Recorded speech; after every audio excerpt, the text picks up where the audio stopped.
Hello, everyone, and welcome to American Art and the Political Imagination. Thank you so much to all of you for joining us today. We're really delighted to be with you for the next 2 days to explore the role of art and visual culture in the political imagination of the United States of America.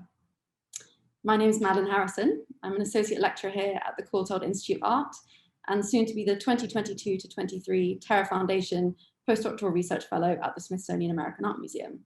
I was awarded my PhD here at the Courtauld in 2021, and my research is into the visual cultures of the Harlem Renaissance. And hello, everyone. I'm Louis Chadwick. I'm also an associate lecturer here at the Courtauld, and I'm just about to complete my PhD on the work of the American painter Edward Hopper. I'm now working on a new biography of Hopper, due to be published by Yale University Press in 2024.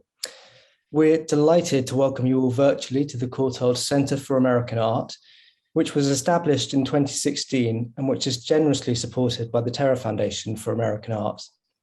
The Centre exists to support and develop research in the field of American art from all periods, from the earliest moments to the present day, and in its international, transnational, and global contexts.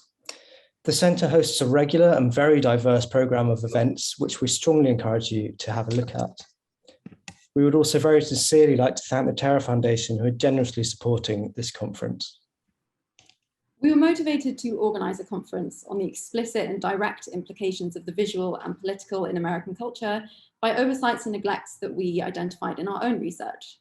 I found during my doctoral research on the Harlem Renaissance artist Aaron Douglas that scholarly interpretations of his work, and indeed of Harlem Renaissance visual culture more generally, have typically been underpinned by a relatively simplistic socio-political framework.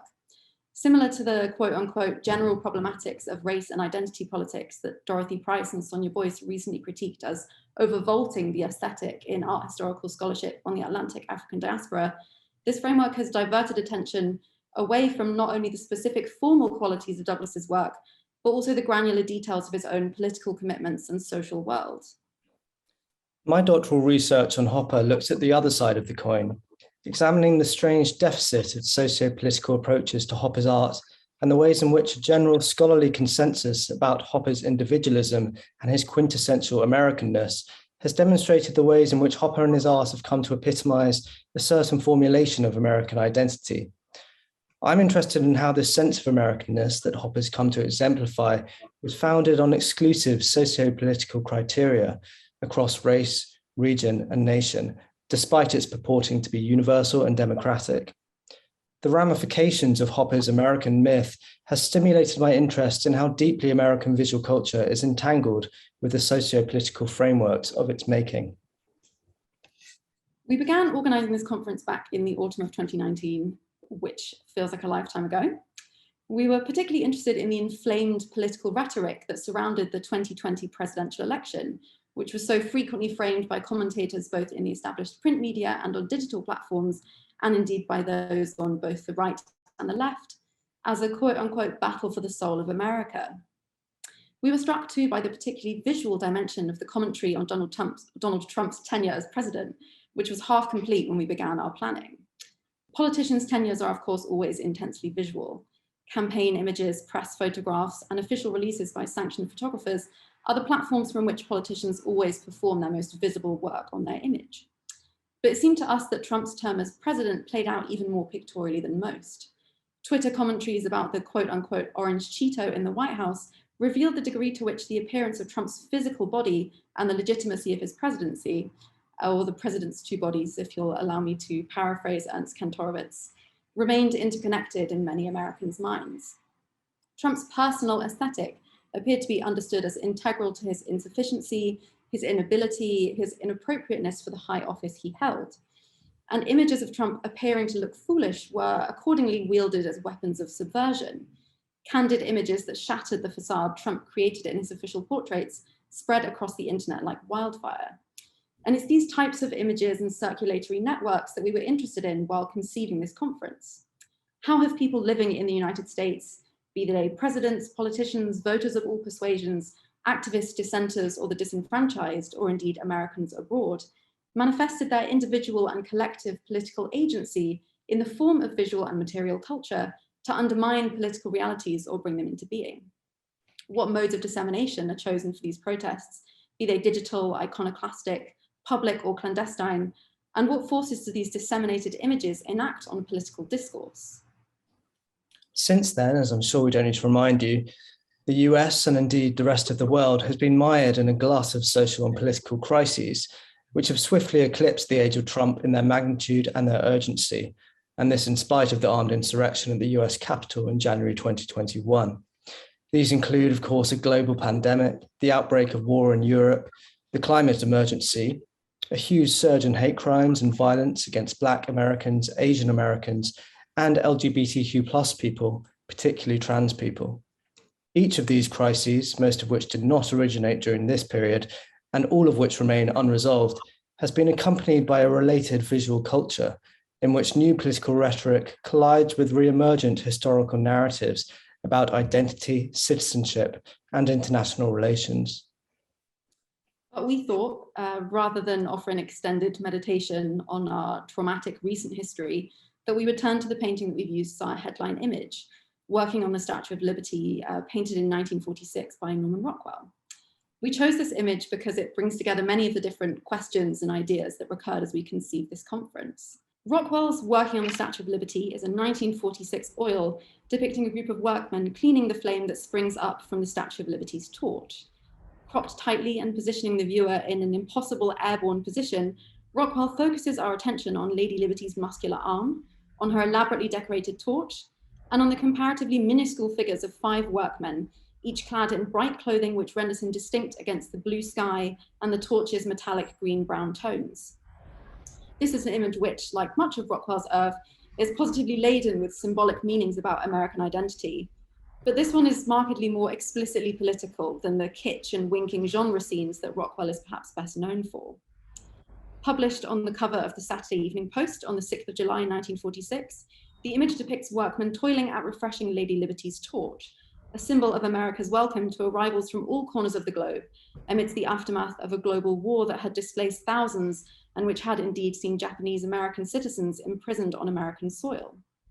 And one of the workmen is Black. He catches our attention most immediately, cast as he is in a bright red shirt against the contrasting deep blue of the sky. And this, Rockwell's granddaughter Abigail has claimed, was in direct contravention of a Saturday Evening Post policy of only depicting non-white people in positions of subservience. This painting appears then to constitute both a protest and a call to arms. We might read Rockwell's work as reminding his viewers that America's cherished values of freedom, liberty, and opportunity for all are works in progress, in need of ongoing maintenance and recommitment. And Rockwell folds Black Americans into that project, amidst the ongoing racist violence of voter disenfranchisement, Jim Crow segregation, and white supremacy at individual and institutional levels. We thought we'd take a moment using this Rockwell painting to briefly outline the preoccupations of our 4 panels and some of the broader issues that our speakers will be addressing. Our conference will be split into 4 panels over 2 days, and today the panels are titled Transmission and Figure. Tomorrow we have panels on materiality and immateriality, and performance and spectacle. On the theme of transmission, the topic of our first panel, we're thinking broadly about the dissemination of visual culture via mass media, from periodicals and newspapers to television and even social media. As mentioned, Rockwell's painting was produced for the front cover of the Saturday Evening Post, one of the most popular and influential American magazines of its day. And in 1994, it entered the White House collection, occupying the hallowed walls of the Oval Office throughout the presidencies of Bill Clinton, George W. Bush, and Barack Obama, before notably being removed by Donald Trump in 2017. Featuring in the background of countless photographs and televised addresses of these American presidents, Rockwell's painting has become a symbol of a politically cohesive idea of American identity, one that's inclusive, democratic, and monumental. Our second panel's theme of figure, meanwhile, addresses both American persons and icons, particularly exploring the ways by which figures become mythologized across visual culture as flag bearers of political movements or of ideologies. Rockwell's painting, of course, prioritizes the figure of Libertas, the Roman goddess of liberty. The Statue of Liberty is but one potent example of the ways in which individual figures, be they allegorical or indeed historical, are transformed into icons across American visual and material culture, and made to serve as shorthand for a certain set of ideals or values. Yet Rockwell also foregrounds the role of everyday Americans in the making of this American icon, cannily asking us to consider the role of collective human agency in the construction and deconstruction of our public monuments, and by extension, our national identities. Tomorrow, our panel on materiality and immateriality will consider the importance of materials, material objects, and immaterial products to American political identity. Rockwell's painting, like the Statue of Liberty itself, exists as a material object, but perhaps more significantly as a symbol, due to its prevalent display in the Oval Office, perhaps the nation's most charged space of artistic display. We might ask what this says about this painting's aura as an object, and its attachment to both the visual identity of the Oval Office and American power writ large. Of course, the image also deals with the material construction of objects that become strangely immaterial over time as they attain symbolic status. Rockwell's painting imaginatively mirrors the Statue of Liberty's journey from the material to the immaterial, having itself become unshackled from its physical confines as a symbol of American political identity. Finally, our panel on performance and spectacle tomorrow explores the role of American visual culture in dictating the historic and ongoing struggle to perform, claim, and reimagine American identity through political action and spectacle. Rockwell's painting clearly demonstrates the powerful role of visual spectacle in the realization and articulation of our politics and national identities, since the Statue of Liberty has long stood as an icon of American freedom and inclusivity. In addition, we think that Rockwell's painting is particularly pertinent in our contemporary era, when monuments are subject to renewed scrutiny, frequently becoming sites of collective political action and performance, from activism to iconoclasm. So before we hand over to our first chair, we just wanted to offer a very quick note on our definitions. Our purpose has always been to define art in its broadest possible terms and not to perpetuate any hierarchies of high or low art or mass culture. Of course, politics so often resides in mass culture images and often does its most potent and direct work there. We're really delighted that our speakers will be considering objects and case studies from across the breadth of visual and material cultures, from within the elite art world into very public spheres. We'd like to note too, that while our speakers will be focusing on the continental US, we honour the demographics and nations that sit within the umbrella term American equally. And finally, just a few quick bits of housekeeping. Each paper will be 20 minutes long, and each panel will include 2 or 3 papers, followed by a Q&A of around 20 minutes after each panelist has spoken. Please do ask your questions for our panelists by posting them in the chat at any time. The panel chair will pose your question to the speakers on your behalf during the Q&A. The first panel of each day will be followed by a 20-minute break, and today we'll be finishing around 5 p.m. UK time, which is in just less than 3 hours' time. We'll be back with you at the end of the day to remind you of our timings for tomorrow. Finally, we'd like to thank you all again so much for being here. Thanks again to our speakers. We're so excited to hear your papers. I'll hand over to Fran Varley now. Frances Varley is a PhD candidate at the Courtauld Institute of Art. Her thesis, Collecting Identity and the Region in Manchester and Philadelphia, 1870 to 1914, reconsiders the 19th century art collection and argues for it as a vital tool in the negotiation of individual identity. She's supervised by Professor David Peters Corbett, with whom she also completed her MA. We're really delighted to have her chairing our first panel. Thank you, Fran. Thank you so much, Maddie and Louis, and thank you both for all of the hard work that you and our research forum team here at the Courtauld have put into organising what looks to be a really, really wonderful programme. As Maddie and Louis mentioned, the title for this first panel is Transmission, and I'm keen to turn quickly to introducing our first speaker of the day. Dr. Linda Friedman is Associate Professor of British and American Literature at University College London. She has a special interest in the relationship between literature and the visual arts, particularly in the long 19th century. Her work is generally transatlantic and interdisciplinary. She's the author of Emily Dickinson and the Religious Imagination, which was published with Cambridge University Press in 2011, and William Blake and the Myth of America at Oxford University Press in 2018.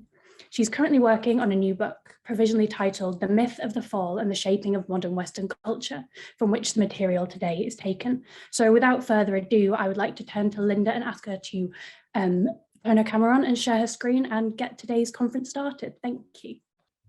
Great, thank you very much. That was a really generous introduction, and it's a pleasure to be talking to you today about something which I only encountered as a text, a literary text in the last few years, and seems to me to be, although it is written about, a rather forgotten piece of African American literature. And it is a little bit cheeky to be addressing a group of people who are predominantly art historians about a literary work, but it is a work which is very much making use of the way in which visual culture has a specific political vocabulary. And what I want to be talking about today is the kind of political vocabulary that visual culture enables in a particularly volatile moment in the 19th century, in 1859, just when the country is just sort of on the brink really of civil war, when abolitionism is gaining energy and purpose and at a peak of its fervor. And the text that I'm mainly talking about today, is the African American Picture Gallery by a man called William Wilson, who was a Brooklyn school teacher, activist, and journalist. So I'll get a little bit more to him later on, but I was actually going to begin with a much better lecture on pictures than I am ever going to be able to give, which was a lecture on pictures given by the famous abolitionist Frederick Douglass in 1861. And he gave this lecture to Boston's Tremont Temple as part of the fraternity course of lectures, which were created to commemorate the life and teaching of Theodore Parker, who was a Unitarian minister and an abolitionist who had died in 1860. It was an event which was, like this one, reportedly packed to the rafters, and which also, hopefully like this one, received many glowing reviews. Reviewers praised Douglass's characteristic elegance, his irresistible logic. One compared it to other fraternity lectures already given by Ralph Waldo Emerson and Henry Ward Beecher, and declared no one has crystallized the theory and practice of picture making more clearly than Mr. Douglass. The talk was advertised in the press as Pictures and Progress, and it articulated Douglass's very keen sense of the political force of visual image. Douglass declared, as an instrument of wit, of biting satire, the picture is admitted to be unrivaled. It strikes human nature on the weakest of all its weak sides and acts upon the instant, makes the hit palpable to all beholders. The picture plays an important part in our politics and often explodes political shams more effectively than any other agency. He also comments on the way in which artistic measures of beauty both reflect and help construct political positions, satirizing the way in which whiteness so often shapes the discourse of beauty, and in which blackness shapes the discourse of ugliness and evil. So he levels a rather sharp critique at that kind of political discourse of beauty. He says the pictures do not change, but we look upon them through favourable or unfavourable public opinion. It is perhaps on the same principle of prospective beauty that ministers sometimes console the race to which I belong, assuring them that though black and ugly on earth, they will be white and beautiful in heaven. So Douglass plays here on a very familiar trope of anti-slavery writing, which played on this racist discourse of beauty to often say that black people were really white underneath, would become white as angels when they were in heaven. And this wasn't something, this wasn't a discourse that was confined to pro-slavery apologia at all. This was a discourse that was often used as part of anti-slavery, although not explicitly abolitionist discourse. For Douglass, man is a picture-making and picture-appreciating animal. The only animal, he says, to want to make and to be able to appreciate pictures. Thus, in this lecture, the impulse to picture and to make pictures becomes not only a political quality, but a deeply humanizing quality, precisely because it's an age-old impulse. And so for Douglas, the notions of beauty and ugliness, which are culturally and politically inflected, become marked, really. The picture becomes a kind of index of potential progress and of its frustrations. But Douglas's point goes even further than this. The visual imagination is not just a register of political character, it can potentially transform it. Pictures are not just an index of human character and progress, they can be a catalyst, he says, for self-revelation, which is the wellspring of political revolution. Rightly viewed, he declares, the whole soul of man is a sort of picture gallery, a grand panorama in which all the great facts of the universe, in tracing things of time and things of eternity, are painted. The world has no sight more pleasant and hopeful than rapt contemplation of a pure work of art.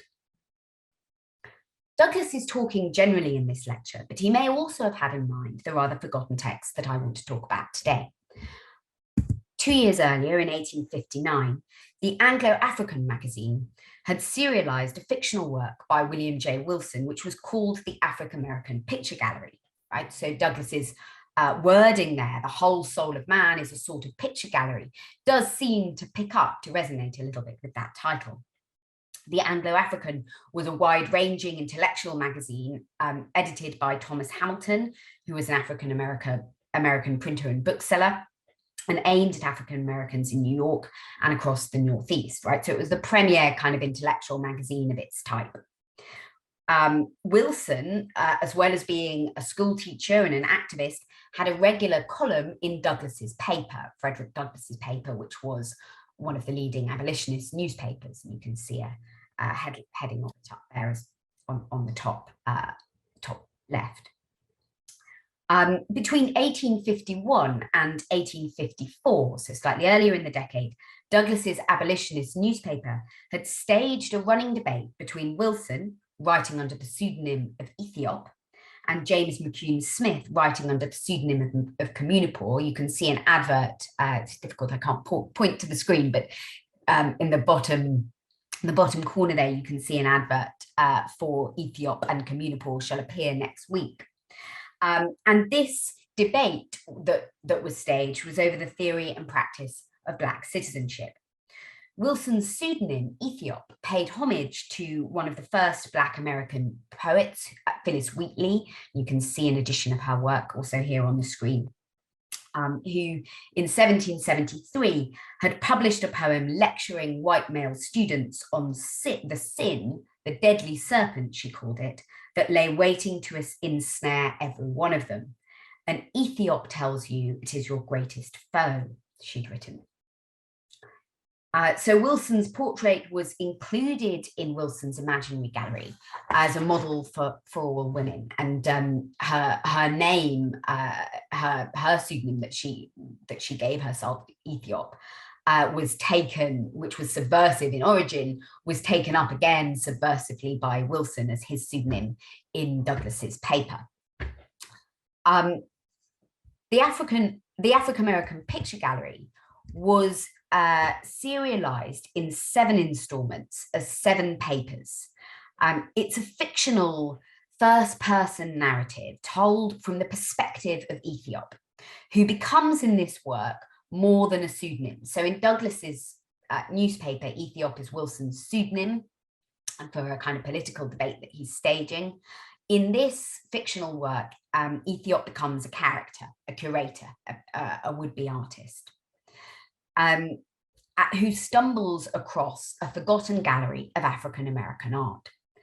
I'd always had a penchant for pictures, he begins. I should have been a painter, but fate marked out a sterner destiny for me. The narrative is constructed as if it's a catalogue, with subheadings indicating the picture number. So you go through it and it's picture 1, the slave ship, and then picture 2, etc., etc. And perhaps one of the most initially striking things about the African American Picture Gallery, for our purposes at least, or at least in this conference, is that it was serialized without illustrations, right? So there aren't actually any pictures in the African American Picture Gallery. And the reasons for this are probably twofold. On the one hand, the imaginative nature of the gallery is designed to expose the relative scarcity of African American art at this point in American history, and to argue for its importance. It's art that is going to bear testimony, that's going to bear witness to history. We need sculptures, we need paintings, we need art to stand there as a monument. So there's a project going on here in constructing an imaginative alternative history that Wilson is engaged in. Which is quite a common project for African-American writers at this time to construct these alternative histories. And there's also a practical reason. The cost was probably prohibitive. Wilson couldn't have feasibly had many, if any, illustrations in his text. The African-American did print illustrations occasionally, but they were still quite expensive to do, and so it was still quite rare for the magazine to be able to do it. But it was also a deliberate literary strategy, right, for a political satire which was directed largely at prevailing white artistic culture. And so that's what I'm going to talk about today, is what is it that the language of visual culture gives Wilson access to in this work. So as we begin the piece, Ethiop appears as an explorer, a guide, a curator of Black history, directing us to see and feel, and these are terms which I draw deliberately from the discourse of art, the predominant white discourse of art in American letters at the time. There's a lot of emphasis on the quality of seeing and feeling. It's something that Thomas Cole talks about. It's something that Ralph Waldo Emerson talks about. And he moves our eye around an imaginary pantheon of African-American art. He says, let the reader with me enter into this almost unknown gallery. Well, here we are, looking about us, but let us take a survey and speak only about what strikes us most forcibly in our present mood. So I want to linger for a moment on this idea of mood and why Wilson sets up this idea of mood curation, to linger on what strikes you most forcibly in your present mood. In 1844, in his essay Experience, Emerson had written, "The secret of the illusoriness of life is the necessity of a succession of moods or objects. Life is a train of moods, like a succession of beads." Emerson maintains in this essay that this flux of moods colours the world, shapes its meaning for us as we slide from one position to another. So you can see the way in which moving around a gallery might be envisaged as a kind of mood curation. Emerson writes, "They prove, these are moods, to be the many-coloured lenses which paint the world in their own hue and show only what lies in focus." So for Emerson, writing in 1844, the imperative of the shifting self is to find itself in its moods. But for Wilson, mood curation turns on a critique of the subjectivity and self-consciousness of such, and self-centeredness and self-consciousness, both those things, of such vision, which continuously remakes the world in the vein of its own temperament and feeling. So Wilson does something really quite different. He directly repudiates the Edenic ideal in contemporary art, right? The beautiful paintings, such as the one I've got up here by Thomas Cole. This is Thomas Cole, The Garden of Eden. Landscapes inspired by the French painter Claude Lorraine, that invoked the colonialist myth of America as a pristine new world. The kind of myth that Whitman reiterated in his address to the Brooklyn Art Union in 1851, when he talked of the finish and freshness with what the Lord called good. And he's rewriting Genesis here in this narrative. He says, this is with what the artist has to do. So the idea that the job of the artist is this kind of mythic speech. The job of the artist is to recreate a kind of Edenic imaginary is something that the character of Ethiop and the voice of Wilson deliberately sets himself against.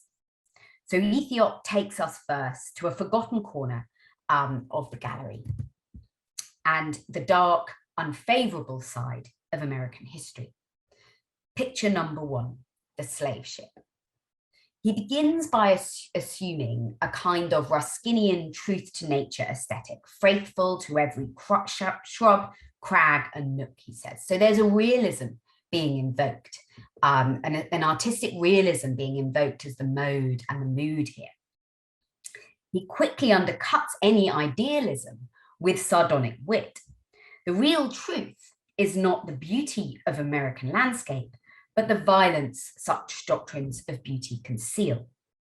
This, as he describes it verbally, is a hellscape, and a hellscape which I think is strikingly reminiscent of John Martin's illustration of Satan summoning his legions in Paradise Lost. And Martin's illustrations were really quite well known in America at this point. And in fact, Cole nicks one of them basically for his composition for expulsion from the Garden of Eden. So I think it's quite likely that Wilson would have known this image, and this image would certainly have been resonant in people's minds. And Wilson writes, the small boat struck by and contending with a large breaker is so near the shore that you can behold and startle as you behold the emaciated and death-like faces of the unfortunate victims and the hideous countenances of their captors. And high above all, perched upon the stern, with foot, tail, and horns, and the chief insignias of his office, is his satanic majesty, gloating over the whole scene. What is more truthful than the devil is ever the firm friend and companion of the slave ship? So America here is clearly no prelapsarian paradise for the artist to restore. It's deeply fallen, and the artist has exposed its diabolic condition. Wilson's sudden shift here from the observation of nature to the grotesque encounter subverts the aesthetic of revelation, which suggests that God's truth would reveal itself if the world was handled correctly. So that is the kind of aesthetic of revelation which is underlying Cole's Edenic images, that if we can see and feel the world, if we can handle it correctly, then the Edenic will reveal itself to us. And Wilson subverts this. Here, the revelation is horrific, a face-to-face encounter with evil. And this would be an absurd and exaggerated scene. So Wilson plays, I think, on that kind of absurdity in Gothic imagery, in which so often treads that kind of really uncomfortable line between the grotesque and the comic. But it's not an absurd and exaggerated scene. It's the awful truth. A later picture reveals George Washington's Mount Vernon, a shrine to white people's history of freedom, as a site of profound corruption. The consuming fingers of decay and dilapidation mark each and every house. Every old slave hat, like so many spectres, shadows forth decay. Decay stands staring in the gateways, staring in the porches, staring in the cellars. The Gothic mode again emphasizes the black skeletons in the closet of white history. And it's an intensely visual mode that Wilson is using here. He writes, the first thing here that arrests the eye is the recently dug up coffin of Washington, just behind which stands the body of his old faithful slave and body servant, while in front of a living slave of today stands, with the bones of Washington gathered up in his arms and labeled for sale, price $200,000. This Negro included. Money wanted. A number of other slaves, men, women, and children, are placed in a row along the bank, just beyond, bearing about the neck of each the following inscriptions: "These Negroes for sale, money wanted." So as in Ethiop's description of the slave ship, the grotesquerie exposes the absurdity of American hagiography and the idealizing drives of its history. which treat Washington as a founding father of freedom, right? So this is what Wilson is satirizing here. In 1856, so just a few years earlier, Edward Everett had delivered an oration on the character of Washington at the Mercantile Library in Boston, calling Washington the brightest ornament from an age of wonders. Wilson writes, Edward Everett, the distinguished limer of Washington, should see this picture and point out its defects. Digging up Washington's coffin and placing his bones on sale in the arms of an enslaved person included in the price, Ethiop unearths the grim truth of the enslaver behind Everett's idealizing myth. Wilson's use of the Gothic and the grotesque again turns on a mocking and resistant eye on white versions of history and blames both Washington and the kind of hero worship he receives for the origin and continuity of evil. Ethiop's curation critiques the many-coloured subject lenses which Emerson claims show the world to us in our moods, and suggests that the right mood is the one which exposes the world as it is and helps construct the world as we might wish it to be. His mood curation is therefore a satirical expose of the prevailing white artistic cultures of perfection, and an attack on white supremacist versions of American history, disclosing in particular the harm of prelapsarian fantasy. Wilson emphasizes that such fantasy, and I think this is a really important and an interesting moment in the text, such fantasy is not only the failing of white Americans. Picture number 4 depicts sunset at Abeokuta, which shows the Nigerian city as part of an unfallen world.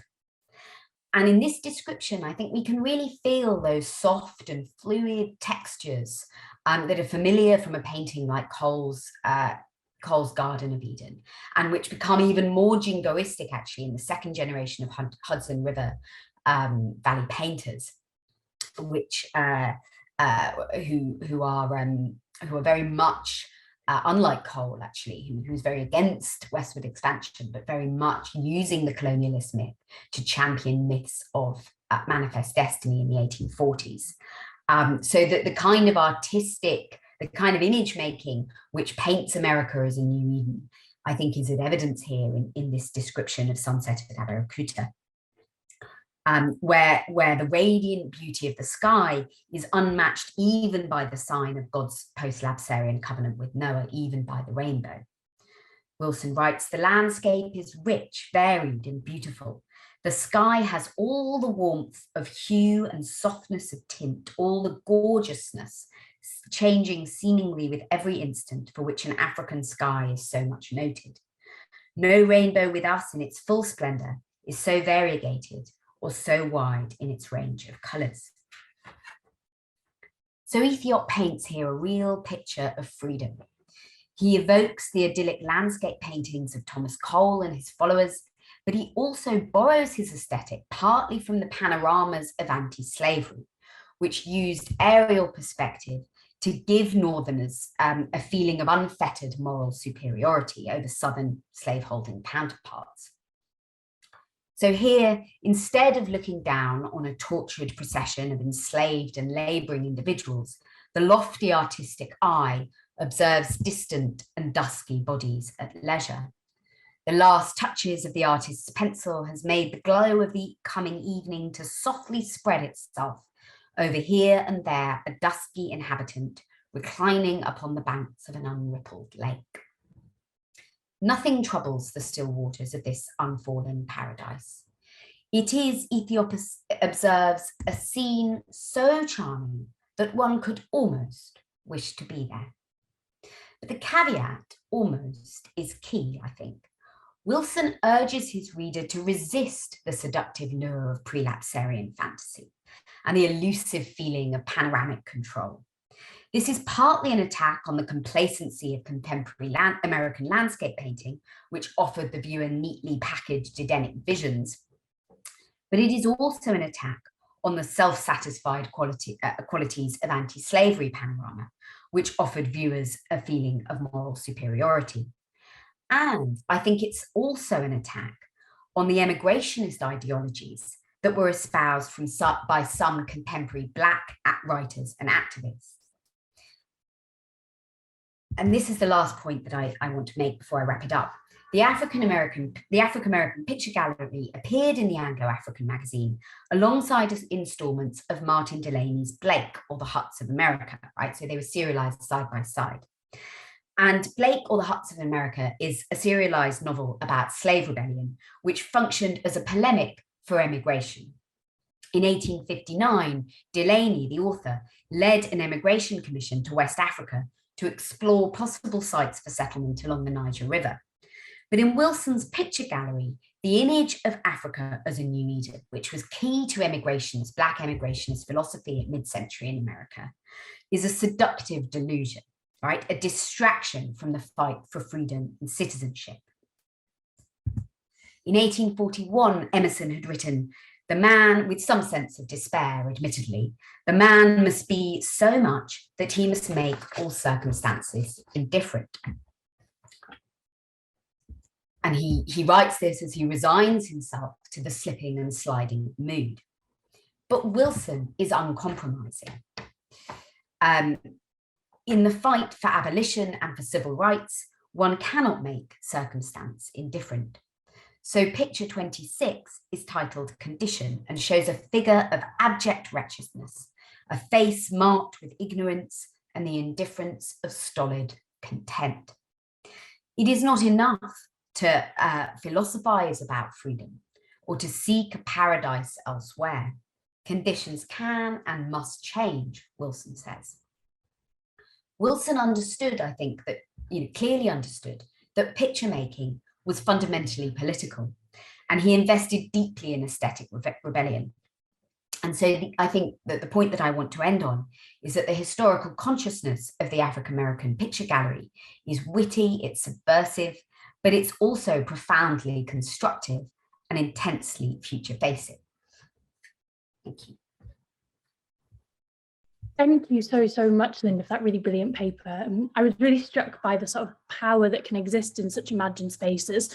Sorry if you can hear some ambulances going off behind me, sorry. But yeah, the power that can exist in an imagined space it really gave me some food for thought for my own research.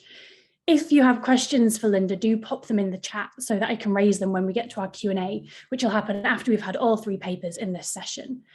I'm going to turn now to Dr. Tom Day, who is a lecturer in American art at the Courtauld. He's currently writing a monograph on the influence of television in the East Village art scene of the 1980s, with a particular focus on the role television had as a site of queer affirmation, problematic representation, generational trauma, and spectacle. Artists examined in the project include Jean-Michel Basquiat, Gretchen Bender, Keith Harring, Anne Magnussen, and Tom Rubnitz.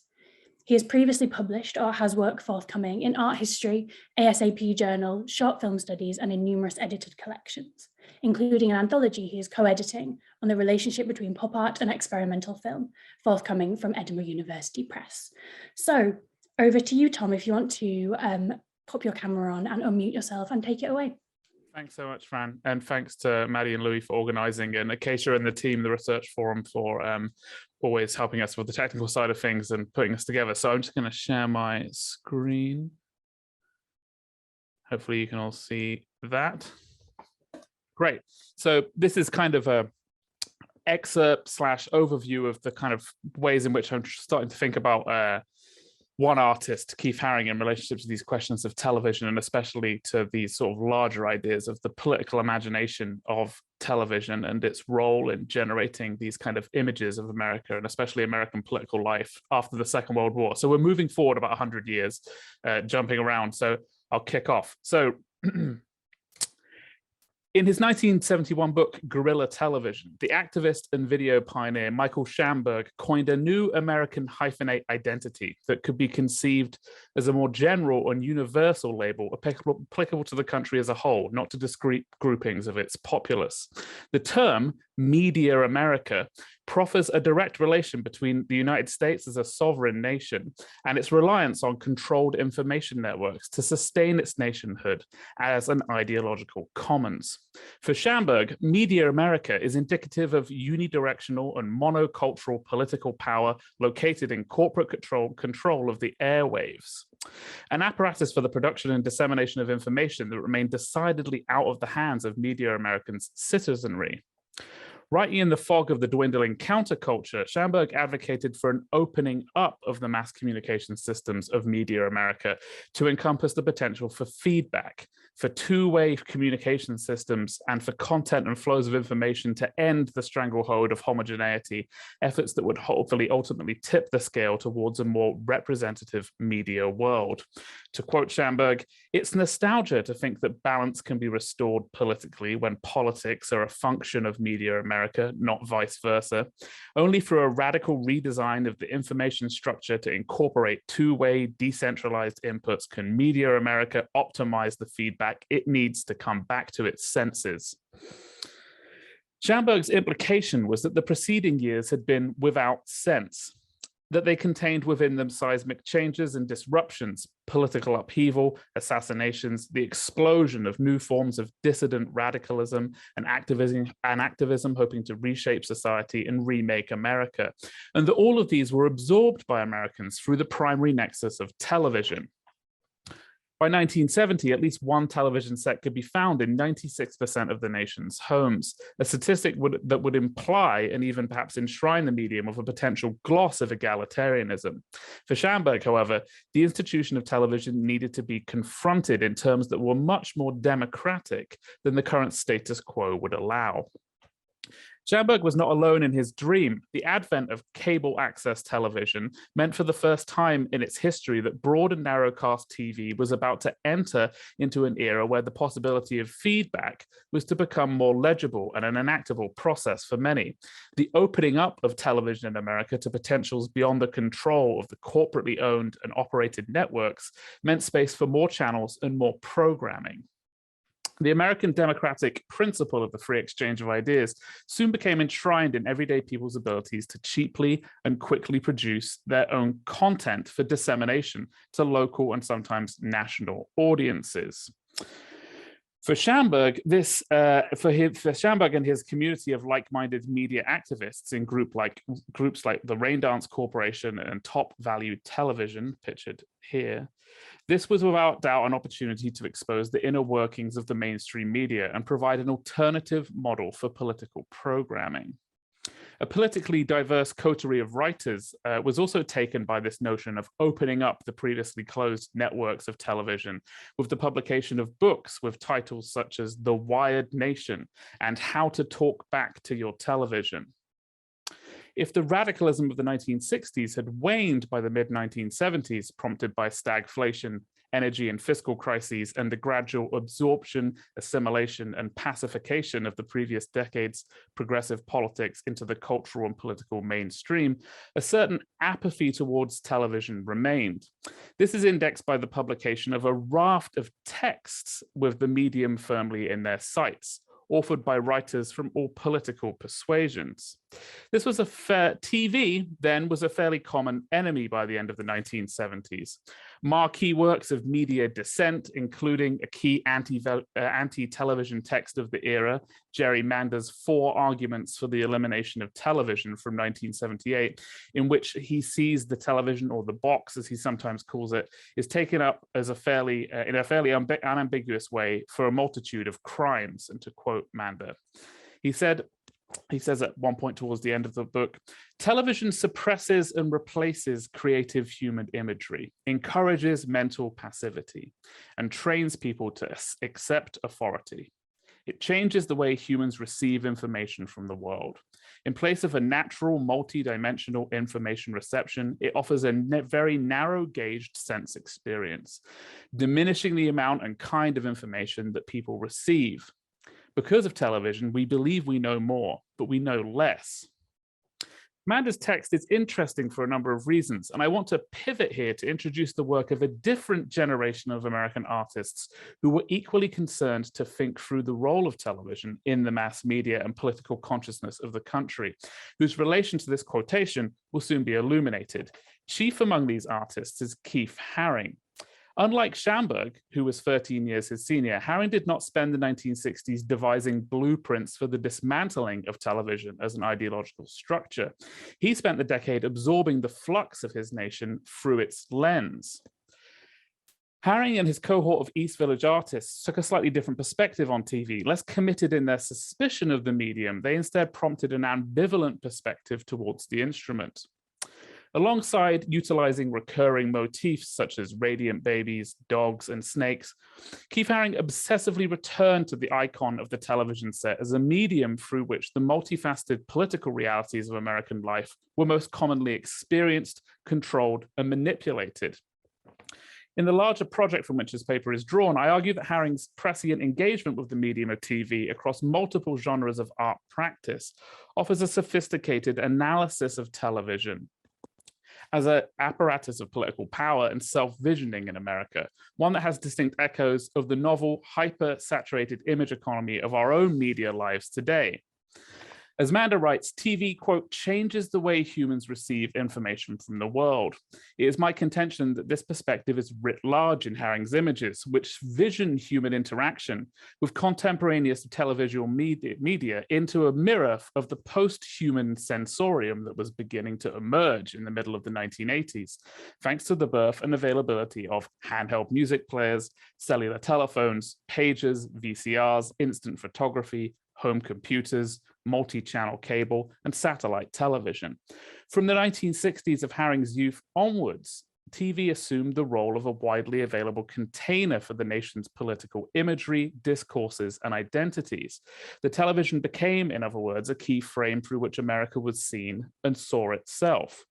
In a series of untitled canvases and drawings, the artist specifically engages television, critiquing it as a space for the representation of uniquely American capitalist violence, excess, and spectacle.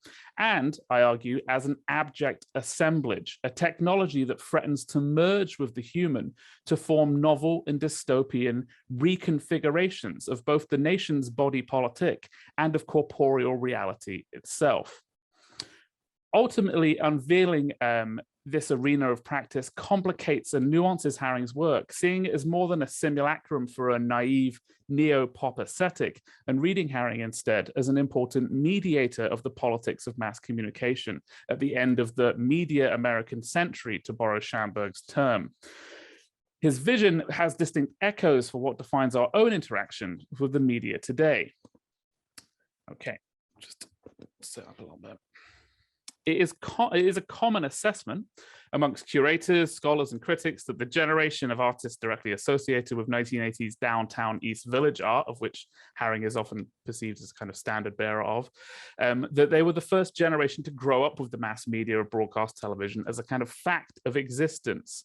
In a 1998 essay on Harring's friend Kenny Scharf, Barry Blinderman states that the artist and his compatriots were, quote, suckled on television and weaned on pop. Blinderman's metaphor of television raising this generation to some extent is reflective of the significant impact the medium would have on many East Village artists. This notion of television orientating vision and controlling what is seen and known is further reflected in Keith Harring's musings in his journal in an entry of March 1982, in which he attests that the relationship to television known to his peers was one of at once comfort and disturbance. Quote, we were born into a world of television technology and instant gratification, he writes, watching riots on television in a warm living room, comfortably safe in middle-class white America. Harring's comments here map an effective relationship to television that has been explored by the media scholar Aniko Brodricosi, who has written about the notion of, quote, television traumas and broadcast television itself as a site for the display of and working through of personal collective shock, grief, and socio-political reckoning, especially in the tempestuous 1960s. Such an understanding of television as needing to be, quote, worked through by these artists underpins Natalie Phillips's reading of Harring and Scharf as artists using TV as a, quote, anesthetizing and distancing tool, filtering images of terror, unease, and trauma through the television screen. As much as it could be appropriate to root such a study of these artists as being against television, a perspective that was coming to grip not only academic but mainstream critiques of media from both the left and the right at this time, as I have already mentioned, it is much more appropriate and generative of a wider theoretical engagement with the effects and impacts of the medium on these artists to examine the central roles that complexity and ambivalence had in their negotiation of TV as a cultural and socio-political apparatus. Such a negotiation appears to be at the heart of Harring's account of growing up with television. An articulation of this position of ambivalence is best observed through the activities and networks and artworks created in and around the East Village scene, and in particular around the site of Club 57, a multidisciplinary venue of performance, exhibitions, and screenings that was frequented and partly organized by Harring. For an edifying summary of this attitude, this ambivalent attitude that was found amongst this group of artists, it's quite useful to turn to the artist and writer David Robin, a figure more readily associated with another East Village institution, the Nature Mort Gallery. And he was reflecting in 1999 in a special issue of Art Forum about the East Village scene, about this interesting and kind of central role that television played for his generation. So reflecting on the role, he wrote, "Television had our vote. Still, we were more than just American kids who'd grown up with TV and had gone on to become artists. We were conscious of being the first generation of American artists not to regard TV as an enemy. We were the first generation of American artists for whom it was authentic to feel that TV wasn't the demise of civilization, but instead the linchpin of a contemporary informational infrastructure, unnamed and still forming perhaps, but by which we did not feel at all intimidated, from which we derived joy, and in which we even took pride. This stance was a contribution because it advanced a reality of the culture. It recognized that a strange new world had done in the old, and that however strange, this new world had not managed to prevent the young from liking life." The tension between a willing and enthusiastic acceptance of television as a matter-of-fact presence and mediator of information in everyday life, and its status as an incomplete medium open to reconfiguration and reinterpretation, fueled Club 57 and its denizens' attitudes towards TV. To some extent, a cursory glance across Harring's prodigious output may prompt us to align his work with a more cynical attitude towards television as a tool of power, as seen in a variety of paintings and drawings that seem to conflate television with control and with religious fever. An interesting juxtaposition when we take into account Harring's youthful encounters with the Jesus freak movement and the impetuous rise of televangelism in his youth. We may also note this skepticism in the collapsing of religious iconography into an amalgam of symbols, including nuclear weapons, the specter of capital, and the calcification of a Reaganite neoliberalism engendered by the re-election of the actor president in 1984, a victory bolstered by an effective TV campaign. Such images are fairly direct in their critique of television. In an expanded version of this research, I also look at some of the ways, subtle ways that Harring envisions the tentacular nature of the technology that undergirds television viewing, seeing the techno-political significance of video as a tool for social control and a weapon in the arsenal of policing and surveillance tactics to suppress non-conforming sexualities, particularly in relation to new regimes of policing orientated around optics and the illusion of control in a post-fiscal crisis and AIDS-afflicted New York of the 1980s. But in closing and thinking more about this relationship between Harring and Schamberg that I started with, I want to return to quotes by Manda and Rubin, and just to draw out a little bit of a sort of correspondence here. Manda's contention that television, quote, changes the way humans receive information from the world, and Robbins' analysis of the medium as a part of a, quote, contemporary informational infrastructure, unnamed and still forming, index a certain way of thinking not only about television, but the experience of living in Schamberg's media America more broadly. For Harring, this experience is reflected in the emergence of new forms of sense experience and the organic faculties by which now we know the world was being replaced with new media forms, apparatuses, and technologies. In Harring's work, we witness a merging of the human and the media machine and are brought into confrontation with an articulation of what scholars have called the post-human censorium. As Lisa Akavasil has written, quote, a post-human censorium represents a deconstruction of the human sensorium via media technologies. It, quote, marks a change in the mode of how the world discloses itself. A post-human sensorium is a way of talking about seeing, hearing, and sensing through a series of appendages, networks, and technologies. It is, in other words, a fundamental reorientation of how we come to know the world. This conceptualization of the reprogramming of human perceptual faculties is often related to new media art and post-internet cultures. But in Harring, we have a prescient and in some ways temporally elastic representation of this mode of sensing and knowing the world through media. As seen in several paintings and drawings from this period, traditional single-point human-orientated perspective has fragmented and been replaced by multiplicitous ways of seeing. Harring's vision of this new assemblage is presaged and complemented by several other artworks of art and moving image culture that seem to foretell and represent this movement towards a new vision of the subject citizen of media America. Some of these works were born out of the very time in which Harring was glued to his family television set, watching the tumult of the 1960s. Perhaps what Harring was witnessing was not only the fractious upheaval of codified social norms and conventions, but the dawn of a new era in which media were beginning to merge and reorientate not only what information one sees about the world, and Schamberg and his guerrilla television colleagues were to see to how that might change, but instead how one sees through media.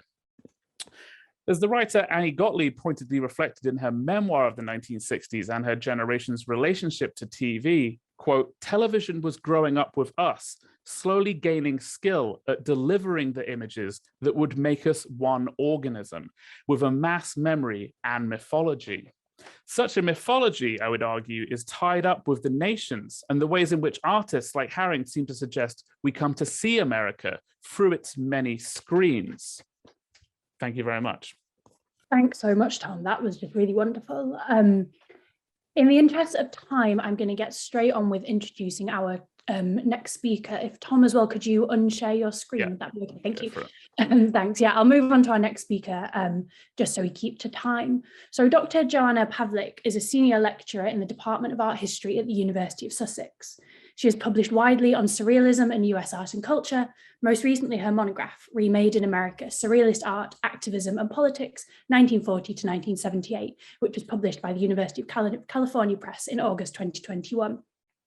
She received a Leverhulme Research Fellowship in 2020 to 21 for her new project, Figuring Anti-Fascism in American Art and Visual Culture, 1945 to 1980, from which material for this talk is taken. And I can see that Joe is already with us, so I will turn myself up and hand over to you. Sorry to be a bit premature. Thanks so much, Francis, and thanks so much, Madeline and Louis, for organising such a great event. I'm really looking forward to hearing the rest of the papers.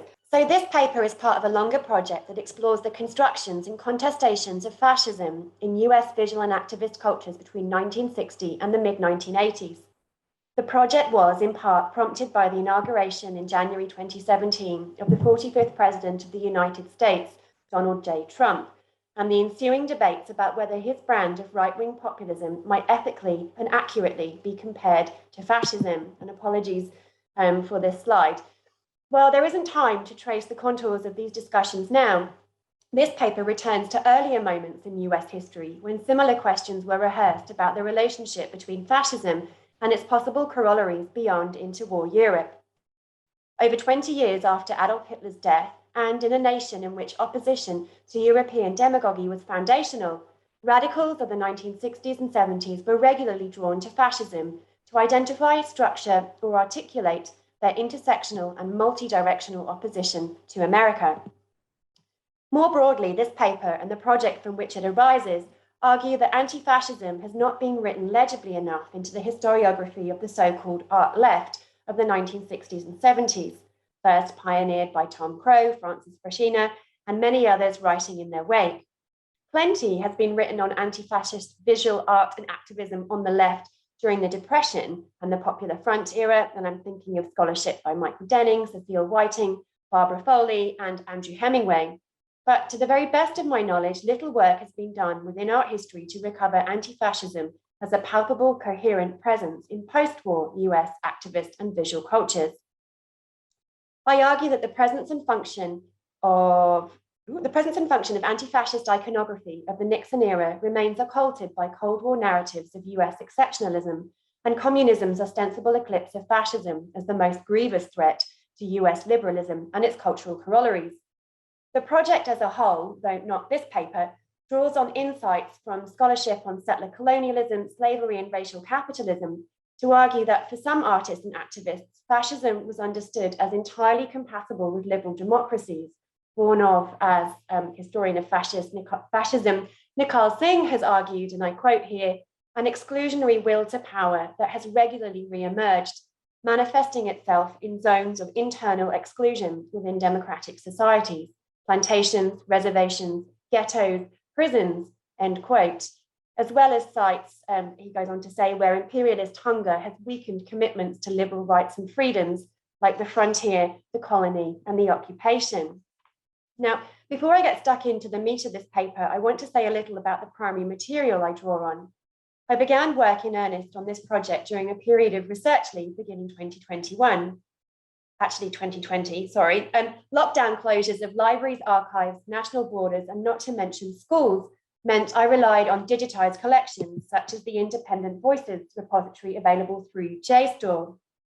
It includes nearly 20,000 searchable periodicals produced by feminists, dissident GIs, campus radicals, Native Americans, anti-war activists, Black Power advocates, Hispanics, LGBT activists, and the extreme right-wing press. It was a godsend during lockdown. Engaging with the archive was originally intended to provide context for the case studies centered around individual artists that focused the rest of the project.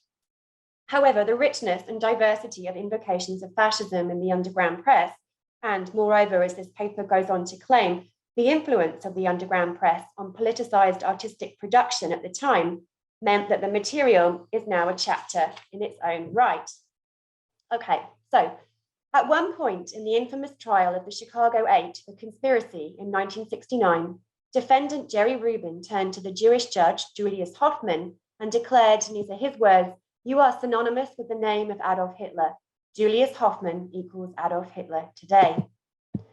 Rubin's flamboyant recourse to Hitler as a point of comparison to undermine the authority and officials of the court was far from the only time during the proceedings that fascism or the Nazis were invoked by Rubin and his fellow defendants, the radicals and activists Renee Davis, David Dellinger, John Freund, Tom Hayden, Abby Hoffman, Bobby Seale, and Lee Weiner.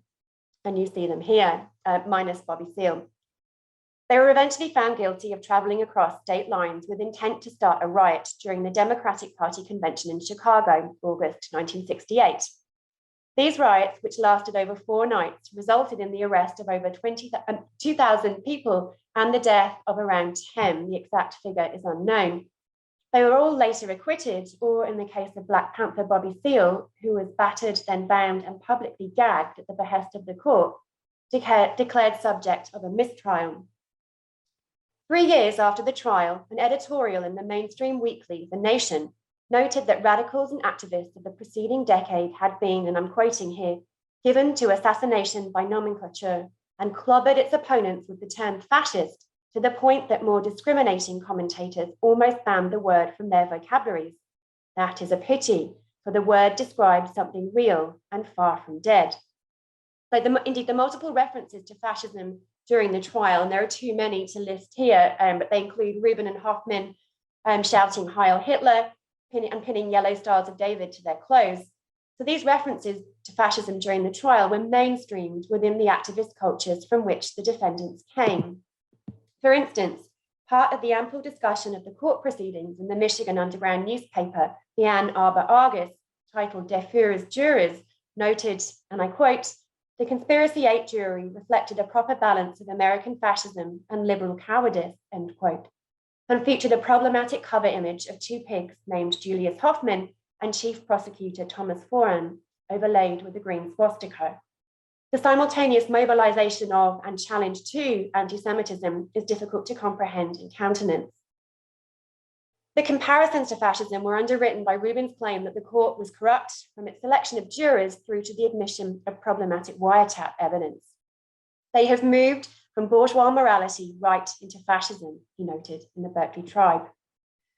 So the Berkeley Tribe, one of the Bay Area's underground paper, also published extensive coverage of the Chicago 8 trial. It carried the same article about the jurors alongside a photo of book burning by the Nazis, likely from 1933, beneath the caption, "They had courts too." So the court, during the Chicago 8 trial for conspiracy, stated, "To call a man a fascist is a pretty serious thing, a statement that elides the distinction between whether it is a pretty serious thing to be a fascist or just be called one."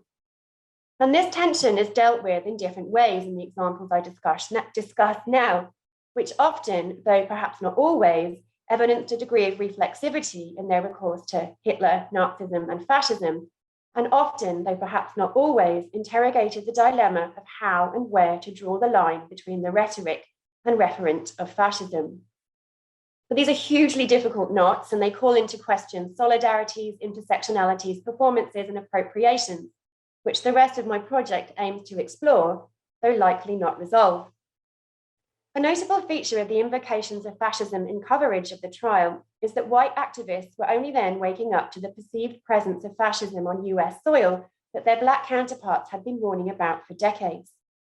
This seems a reprise of the genealogies of 1930s anti-fascist activism, when, for instance, Aaron Douglas noted at the first American Artists' Congress Against War on Fascism in New York, 1936, that, and I quote, "If there is anyone here who does not understand fascism, let him ask the first Negro he sees in the street. The lash and iron hoof of fascism have been a constant menace and threat to the Negro ever since his so-called emancipation," end quote. So it's not uncommon to read in newspapers like the Berkeley Tribe and the Ann Arbor Argus that Black Americans have been subjected to forms of state-sanctioned violence that were now being kind of meted out to white Americans. And it was no accident, of course, that the Black Panthers had incorporated allusions to fascism in their organizing and iconography. And they famously organized the United Front Against Fascism the year earlier in Oakland in 1969. So the Chicago trial was a trigger for widespread references to fascism in US radical cultures, but it was not the only one. The escalating war in Vietnam and the Tet Offensive of 1968 in particular were also common flashpoints in the underground press as examples of a racialized fascist imperialism unleashed in Southeast Asia, and yet also experienced domestically, given that Black and Latino Americans were dying in greater numbers than white Americans in the war. The wounding of 8 and killing of 4 students on the Kent State campus who were protesting the invasion of Cambodia in May 1970 served as another example of excessive state violence that seemed akin to fascism, as did the murderous brutality to which the Black Panthers were subjected, and the murder of Fred Hampton was a particular source of comparison. Add to these examples of fascist state-sanctioned violence, the often vicious suppression of drug use, and the bloody policing of the People's Park in Berkeley at the behest of Governor Ronald Reagan. So this was a 40-day occupation of a section of University of California-owned land on Telegraph Avenue in 1969, and it resulted in the death of James Rector. So allusions to fascism were a mainstay of the iconography and discourse of student-led and countercultural opposition to excessive state intervention into and curtailment of liberal rights and freedoms. So to give you a flavour, this is how the People's Park was covered in West Coast publications, and they are explicit about the fact that this was a moment, not the moment, but another moment when fascism was in evidence on the streets of America. So we can also see some of the underground newspapers, they single out particular politicians for comparison to fascism or to Nazism. So on the left, quite an early example of singling out a politician for this kind of comparison, we've got LBJ from the East Village Other. And then on the right, it's Spiro Agnew, who was, I think, the running mate of Nixon, and he was a really vocal supporter of Nixon's law and order rhetoric. But I'm going to say a bit more about law and order rhetoric right now. In a rerun of the law and order ticket that he had used to take the White House in 1968, the re-election of Richard Nixon by a bigger majority in November 1972 was another cause for possibly more reflexive and perhaps more visually interesting comparisons to fascism in the underground press. So the law and order rhetoric, I'm sure you all know, but it offered a kind of fig leaf of respectability to what was essentially racially motivated crackdown on crime. So it was business as usual, but it was just given a slightly different name. So here we see the cover of the Berkeley Barb, 1972 November. This is when Nixon is re-elected to the White House with a bigger majority. It shows two images, two figures. One is Adolf Hitler, who's full length and in the foreground, and then behind him a smaller image, almost on his left shoulder, of Richard Nixon. The photo of Hitler, I think, is taken by Heinrich Hoffmann in his Munich studio in 1926, when Hitler came to hate the photograph because he thought he looked stupid because he's wearing long white socks and lederhosen. And I think Nixon looks equally stupid. His kind of mouth is really puckered and you can't see any of his lips. I haven't been able to identify the source of the Nixon photo, and I've spent far too long comparing the pattern on his tie here with other grainy images of TV appearances around this time, and to no avail. So if anybody knows when that picture was taken and where, I would love to know. That would be brilliant.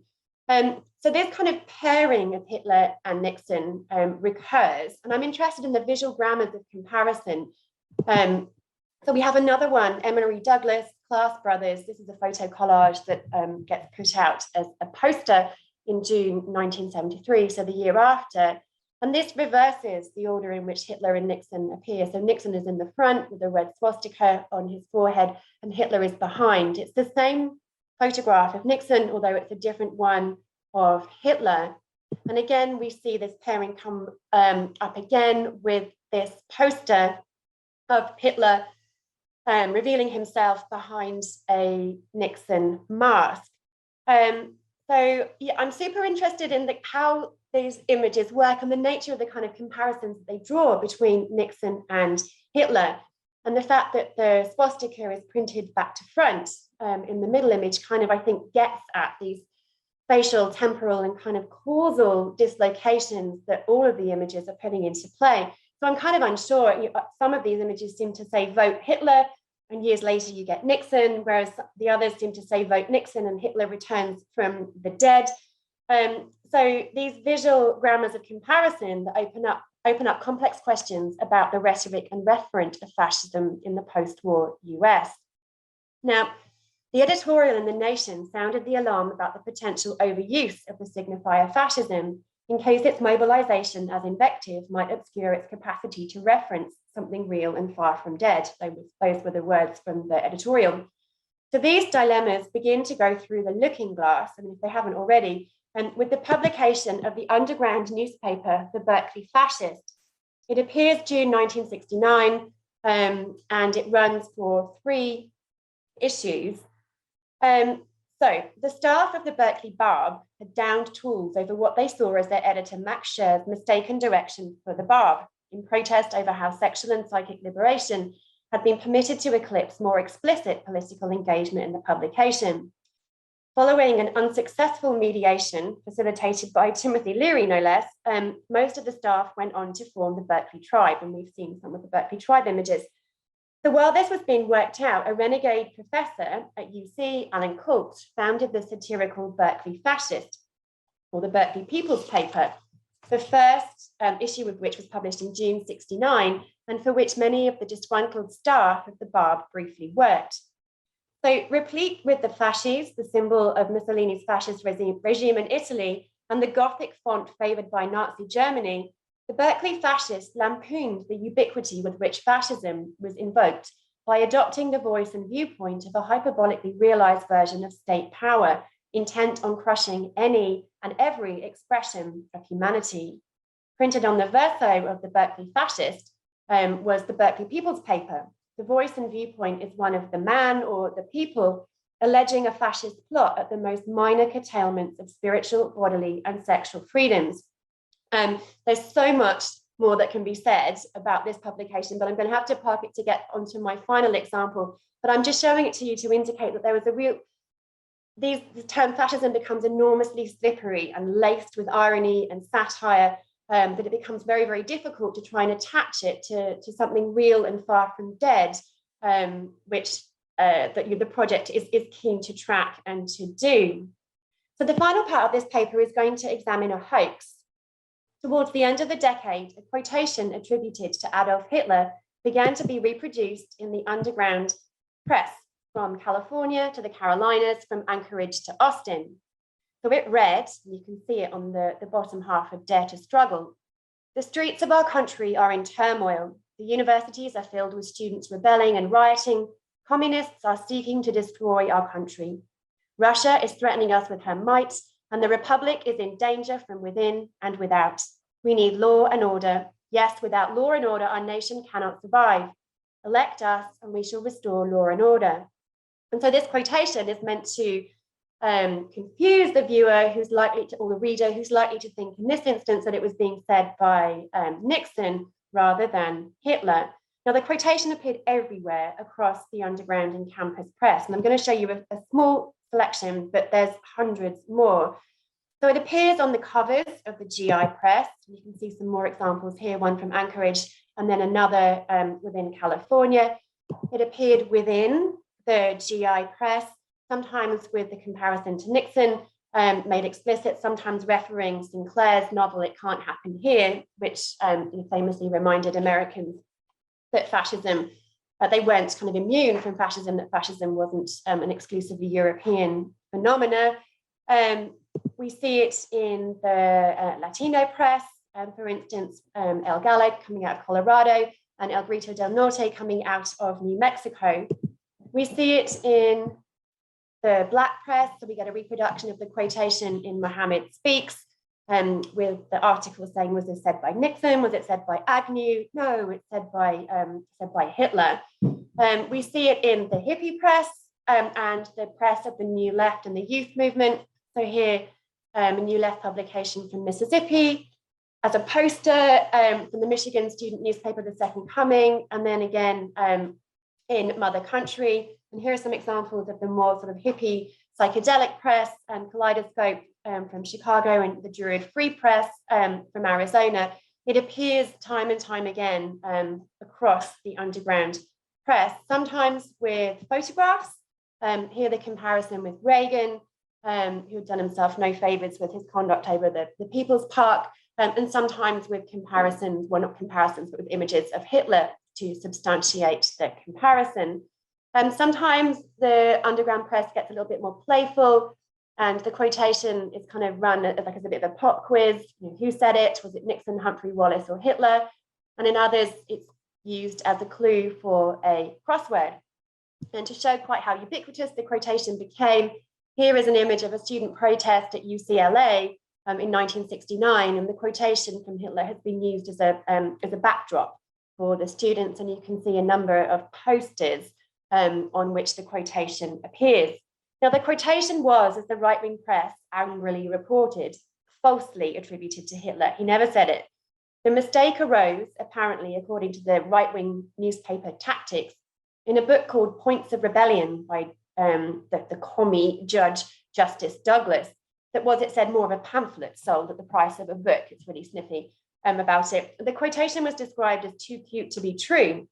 And this right-wing publication Tactics traces it back to the presidential Democratic candidate Senator Muskie, but after that the trail goes cold and they can't identify where this misattribution of the quote to Hitler begins.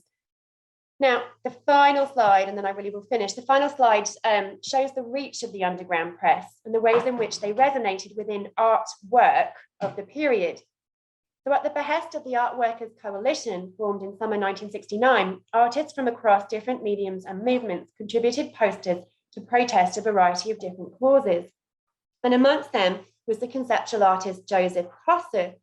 And you can see that Kossuth has reproduced the false Hitler quote in its entirety at the bottom of his at the bottom of his poster, with a reference to one of Nixon's kind of favourite phrases, the silent majority, which I believe Trump revisits during his presidency. So the trickiness in differentiating between the rhetoric and referent of fascism, between its use as invective and its capacity to name something real and far from dead, is, I think, complicated within the field of post-war US art history. The legacies of Cold War narratives of modernism, which remain attuned to communism rather than fascism as the greatest threat to US liberalism and its cultural corollaries, proved difficult to shift. But moreover, the strategy of appropriation germane to art practice at the time, as well as the ironic and specular mode of visual politics beloved of the yippies and others, complicate how something real and far from dead might be image screened or captured without becoming something unreal or very dead. And that's me done. Thank you so much, Jo. That was really fabulous. And I can't wait to see what the rest of the project turns up. So if I could just invite Jo to come back and turn her video on, as well as Tom and Linda. We're going to start our Q&A now. Anyone who does have a question, as Acacia's just put in the chat, please do feel to type it in the chat and I'll try and get to as many as I can. We've got about 10-15 minutes for this, so hopefully that should be plenty of time to get to as many of your questions as possible. But while we're waiting for questions to come in, I guess I had a kind of a general question for everyone, or an observation, that it seems to me that something really that connects all of your papers across various media and historical moments is that there's this sense of like playfulness and fun almost that's part of this disruption and subversion, whether it's imagination, satire, wit, caricature. And I just wondered if anyone had anything more to speak to about that. Yeah, I could speak to that in Wilson, because I think that's absolutely right. It's about creating a kind of playful, errant space of subversion for him. And it is a notably fun text. It does have a kind of playful wit to it. He's very good at poking fun at visitors to the gallery, and it's a much longer text than I was able to do justice to. But I think that space of play is a kind of errant space which allows for a sense of a kind of alternative model of how the world might be ordered. And that's part of its appeal, particularly for Wilson at that moment, is it's part of its kind of resistant appeal, as well as entertaining his readers. Yeah, absolutely. Anyone else, anything to say on that before we move to some audience questions? I could come in. Tom, did you want to come in first? Oh, you go for it, Jo. No, yeah, I can say something. Thanks so much. Well, I think you've kind of isolated one of the fault lines in the material that I was trying to trace, which is how, I don't know, how appropriate is play or humor or irony or subversion when you're dealing with such serious subjects under discussion, and to make comparisons to fascism, it can be seen as either flippant or as in poor taste, or as something that completely misrepresents or misunderstands the severity and traumas of fascism. So that's why I don't know whether I really came to many conclusions in my paper, because I don't yet know what it means to kind of create satirical references to Hitler, and in particular in that context. There's lots of scholarship that looks at kind of satirical references in the era of the internet, for instance, but less so how do we respond to invocations of fascism in a terrain in which appropriation and specular politics are kind of baked right in. To sort of map into the general question about satire and being kind of playful, or like this like ludic engagement with it, I think that part of the reason that Harring and other of these East Village artists, particularly around this Club 57 place that I was talking about, where a lot of the sort of work was being made, was kind of, it was much more fun and satirical and engaged in a kind of like reparative reading of culture, that it was kind of, Anne Magnussen, who was one of the sort of key players in that field, she talks about it in interviews as being a kind of way of exercising TV but in this kind of playful and joyful way, as opposed to sort of wallowing in the problems of it. She said that television caused us so much trauma when we were growing up in the 60s, because it was the way that we saw everything that was happening, that was going on, that was tearing apart our sense of the fabric of politics and social life as teenagers, basically, that they ended up being in this situation where they wanted to subvert it through a kind of playful kind of like an ambivalence, like I'm suggesting, that they're holding it close as a sort of like thing of affection, but at the same time as being kind of critical of it and subversive of it. So it's certainly a marked contrast to the kind of more serious media critique that's happening in the late 60s and early 70s by Schamberg and various other video collectives. So it's kind of like posits itself as an alternative framework for thinking through how the mass media affects your understanding of American culture and American political life. Yeah, amazing. Thank you so much. So we've got a few questions coming in from the audience now, which is fab. I'll start with one from Maddie, who says, thank you, everyone. Joe, the images and pages you showed are fantastically stylistically diverse. I'm wondering if in your research you found that fascism is visually figured through any style or medium more commonly than any other. Thanks, Madeline. What a super question. And the answer is no. I'm finding references and allusions or comparisons to fascism being made across a variety of different media and movements. To give you an indication of the kind of work that the book goes on to look at. So the first chapter is the campus and the underground press. The second chapter looks at the kind of, the collage kind of 10th Street cooperative gallery type person, Boris Lurie, who makes comparisons between fascism and American commodity culture.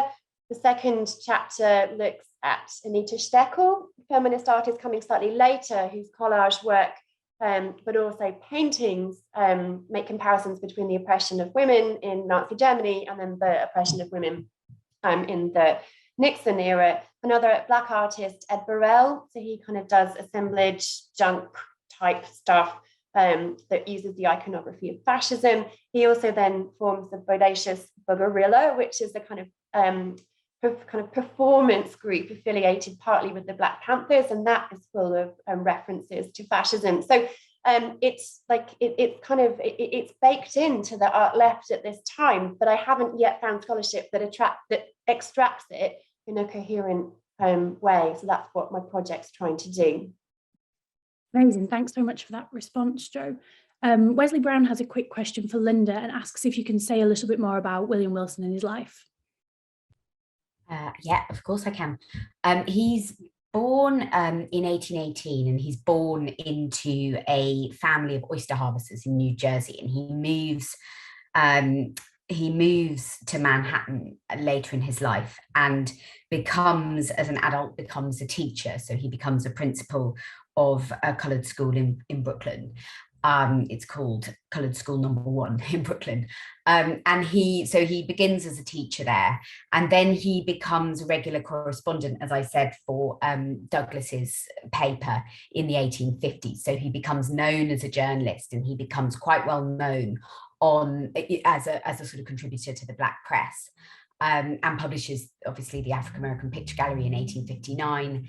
And he made, through the Civil War and through the period of Reconstruction, he remains a really vocal, he remains a teacher, and he he remains in education, but he also remains a really sort of vocal contributor to the mission for civil rights, as abolitionism gives way to civil rights. And he dies in the 1870s, in the late 1870s, I think it's about 1878, if I'm remembering correctly, which is just a very, just as Reconstruction is collapsing and the Jim Crow era is beginning. So he's, his kind of moment, he spans these volatile decades in the mid-19th century, where he is very active in the causes of abolition and civil rights through journalism. He meets William Wells Brown. He becomes quite a well-known public figure in that sphere. So yeah, that's who he is. Great, that was such a brilliant and concise overview. Thank you. Louis has a question for Tom and also says, such good papers all, thank you. But Louis says, Tom, I'd love to hear you speak to the parallels between television as an instrument of American political identity and social media corporations today, who obviously have immense influence over American and global thought and discourse in a similar way to how TV has. Do you think social media is a potentially dangerous instrument when it comes to political formulations of national identity? And are there artists working today who use social media in a similarly subversive way to how Harring used TV? That is a great question. I mean, in terms of thinking about what I was trying to gesture towards and what I get at in a bit more depth in the sort of longer version of this is that the nature of the media reality has shifted, and it kind of shifted much perhaps earlier than we might like to think, in terms of the way that like post-humanism and the discourse on these things that happen after the internet, all that kind of theory emerges in the late 90s. But a lot of like the kind of shifts in the way that we see the world actually occurred a little bit earlier than that, and to do with this kind of fragmented way of seeing that I think that Harring is tapping into. But I think in terms of the power of social media, like obviously it's a slightly different situation. Like we live in a pretty much a post-TV world now, and like the idea of political discourse is not so top down, it's much more fragmented, and it's also all algorithm orientated. So it's not really, there is an idea that like the dream of, and it's that sort of narrative that you get with a lot of these like utopian like 60s Stuart Brand, all of this kind of stuff. The co-option of these like ideas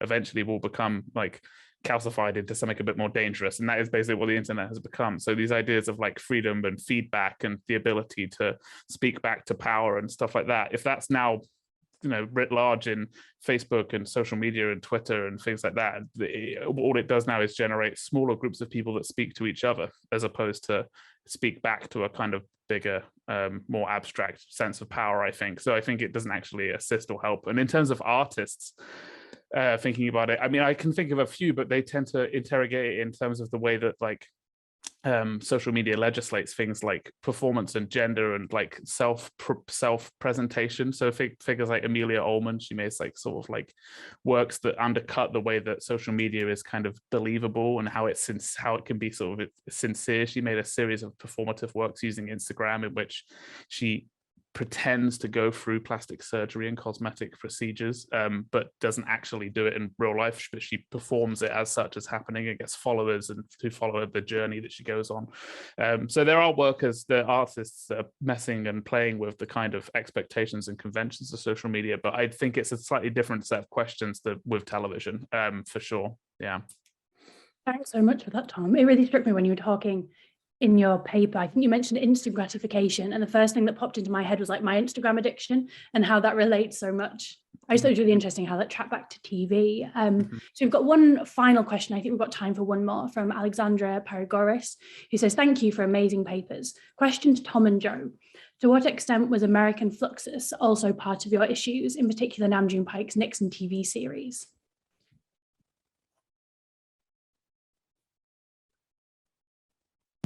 Shall I go, Tom, or do you want to start? Go, Joe. Yeah, if Nixon, I can talk about Pike generally, but yeah, he made quite a few Nixon works. So yeah, you can hear me. So at the moment, American Fluxes is not a huge part of the project.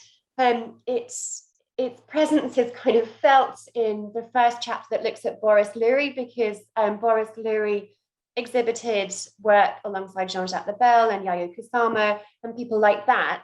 So Fluxes tends to be on the margins, I think, of my project, but thanks for the recommendations of Paik's Nixon TV, and I will definitely investigate. Thank you. In terms of Pike and television, obviously, like, he is like one of the architects of using TV as a sort of sculptural medium and installation art, and thinking through questions of particularly literalizing the idea of participation in television. So a lot of his early works were attempts to have you as a viewer or spectator interact with TV by messing around with its like actual hardware to make its images like illegible, or to mess with the kind of way in which it was presenting and distributing images. And there are a couple of works that use it in relationship to Nam June Paik, but I think that he's more of the kind of school of this kind of earlier Schamberg way of thinking, like, how can we directly speak back to TV? How can we disrupt this kind of unidirectional flow of information? And what are the possibilities when we start to think about it as something that can be reconfigured and opened out? And it's less something that it's definitely in the background, but it's less something that concerns me, because I'm more thinking about what happens to these artists that they weren't inherently skeptical of television. They actually had this kind of slightly more ambivalent sort of process of thinking towards it as a series of institutions. Yeah, so he's there probably, but not in a major way. Thanks. Brilliant. Thank you so much, everyone. And I think with that, we've run pretty much exactly to time. Thank you so much to our panelists for some wonderful, wonderful papers. And yeah, lots of food for thought. And I guess I will hand back over to Maddie. Thank you so much, everyone. Brilliant. Thank you so much to all of you, Linda, Tom and Joe, for brilliant papers. Thank you, Fran, for your wonderful moderation. What a great start to the day. And as you say, Fran, we're running exactly on time. So we will take a quick break. We'll let you go for 20 minutes. So please do stay in the Zoom. Don't worry about hopping out and jumping back in again. Stay with us and we'll be back with you at 4 o'clock. Thanks so much, everyone. Welcome back, everybody. I hope you're feeling sufficiently refreshed. I'm going to hand straight over now to Dr. John Fagg for our second panel of the day. John Fagg is a senior lecturer in American literature and culture at the University of Birmingham. He's the author of On the Cusp, Stephen Crane, George Bellows and Modernism, and several articles and book chapters focusing on early 20th century American literature and visual art, including Chamber Pots and Gibson Girls, Clutter and Matter, and John Sloane's graphic art. He has also contributed catalogue essays for exhibitions, including Simple Pleasures, The Art of Doris Lee, and the National Portrait Gallery's The Sweat of Their Face, Portraying American Workers. He has recently completed a second book, Re-envisioning the Everyday American Genre Scenes from 1905 to 1945. Over to you, John. Thank you, Louis, and good afternoon, everybody. Really pleased to be chairing and introducing the second panel of the symposium today, titled Figure. And it's an opportunity for us to think about the way in which I think the representation of historical figures, Harriet Tubman and George Washington, is a means to explore the question of the political imagination and the ways in which we might project and use those historical figures. That's one kind of connection we might make between the two papers, and I'm sure that lots and lots will emerge over the course of the next hour, in which we're going to hear 20-minute papers from each speaker, after which we'll have time for questions. So if you're in the audience and you'd like to put questions into the chat, we can make sure that we cover those at the point that we get there. I'll introduce each speaker in turn. We'll hear from them, and then we'll move to questions. So I'm delighted to introduce our first speaker today, Professor Jasmine Nicole Cobb, who is Professor of African and African American Studies and of Art and Art History and Visual Studies at Duke University, as well as being the co-director of the From Slavery to Freedom Franklin Humanities Lab. A scholar of Black cultural production and visual representation, Professor Cobb is the author of 2 monographs, Picture Freedom, Remaking Black Visuality in the Early 19th Century with NYU Press from 2015, and New Growth, The Art and Texture of Black Hair After Emancipation, which is coming out with Duke University Press in 2023. She's the editor for African American Literature in Transition, 1800 to 1830, with Cambridge University Press, and has written essays for Public Culture, Melis, and American Literary History. Her third monograph in progress, The Pictorial Life of Harriet Tubman, offers a visual history of the abolitionist from the mid-19th century through to the present, including the persistence of the abolitionist image in contemporary art and popular culture. And her talk today takes the title of that book, The Pictorial Life of Harriet Tubman. So I'll hand you over to Jasmine at this point. I want to first thank the organizers. This has been lovely thus far, and I'm excited to share this work, which is new for me. It's a new project that I've been thinking about for years and collecting some things, but really just starting to get into it. And so what I'll share today is a bit of the archive and some questions I'm thinking about method and representation around a figure such as Tubman. To date, Harriet Tubman's photographic archive is a frustrating set of scant materials. It includes family photos such as William Cheney's image, Harvey Lindsley's 1886 portrait, as well as some yet to be identified images of the abolitionist. To focus solely on the archival might mean to place the activist somewhere between her 1849 runaway notice, wherein Eliza Brodess only describes her as of, quote, a chestnut color, fine looking, and about 5 feet high, end quote, and her Tarby Studios image taken near the end of her life. For those who've read Picture Freedom, you'll recall my discussion of the runaway notice as a kind of visual record for fugitive free Black people in the slaving era. And Tubman's runaway notice is no different. It features two sort of stock images, the one representing the female runaway, 1 foot off the ground, holding stolen material, and her body itself a stolen item. This is one way of illustrating Tubman before her photographs emerge. And I'm saying we might bookend that with an image like this Tarby Studios image, which comes later in her life. Such an approach means to pair the print material with the visual as a way to learn more about the activist. So what is the visual description of the runaway in a newspaper item, such as this notice, as compared to a studio portrait, such as this photo here? In the case of Tubman, this kind of pairing of archival materials is complicated, however. This approach might consider news that circulated about the activist during her life, alongside photographs, some of which the purpose is known, why they were taken or who the photographer was, but many of which remains unknown.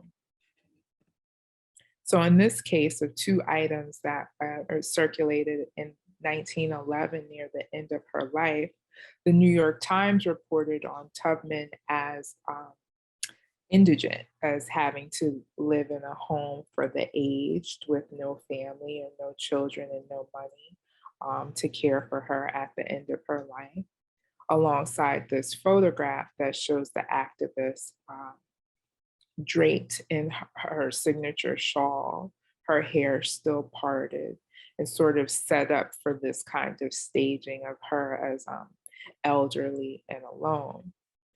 This treatment of the archive, pairing print and photographs, gives us a particular view of Tubman that I would argue becomes rather tautological. That is to say that in the case of Tubman, a figure who was so notable in her life for her fugitivity and for helping so many people into freedom, that news reporting about her helps us read her images in line with one another. They seem to shore up one another. Whereas print is riddled with public opinion, it can create this sort of circular examination of the images. That is to say, an image like this 1911 photo seems to tell us the same thing the New York Times story tells us, that Tubman is alone, that she is without, and somewhat destitute at the end of her life. But Tubman's photographic life is complicated, like many other unfree people of African descent in the 19th century.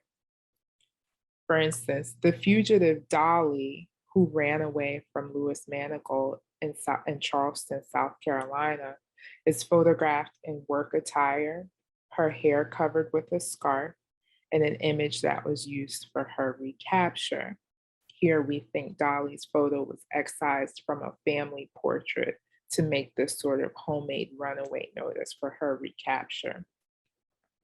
Likewise, many, quote, family photographs, unquote, of unfree Black women show them similarly dressed in patterned clothing, parted hair, and even earrings. Women like Lucy Cottrell, who have their portraits disrupted with the presence of white children who own them. And then perhaps most infamously, Alfred, Delia, Drana, Facina, Jack, Jim, and Renty appear naked and without groomed hair in the photographs taken by Louis Agassiz. So taking these items together, I'm saying that the landscape of photographs for unfree people of African descent in the 19th century is already highly charged with questions of authorship, authority, and consent. And those questions remain relevant for how we might think of Tubman's photographs as well. Such a visual context makes the production of a counter archive essential to understanding images of 19th century African Americans. And with the production of her monumental From Here I Saw What Happened and I Cried, artist Carrie Mae Weems produced what art historian Sarah Lewis describes as, quote, a challenge, a counter archive, end quote, to the violent imagery created by photographer Joseph T. Zealy at the behest of Louis Agassiz. So for those who are familiar with Weems' relationship to Agassiz photos, she uses them for a larger series, From Here I Saw What Happened and I Cried, which first began with a discussion of a legal battle between Weems and Harvard, which Harvard eventually drops but purchases these scenes from Weems' series to include at the Peabody Museum alongside the archival originals. Such a counter archive speaks back not only in the presence of the questions of display, memory, and property that come up when we think of Weems' images being held alongside Agassiz's originals.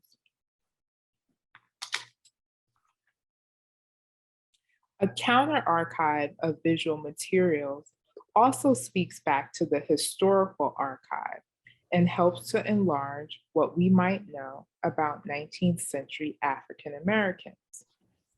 A counter archive can make for more material to consider when regarding a figure like Tubman, as her visual record is not the robust, even if complicated archive of fellow fugitive free person, Frederick Douglass.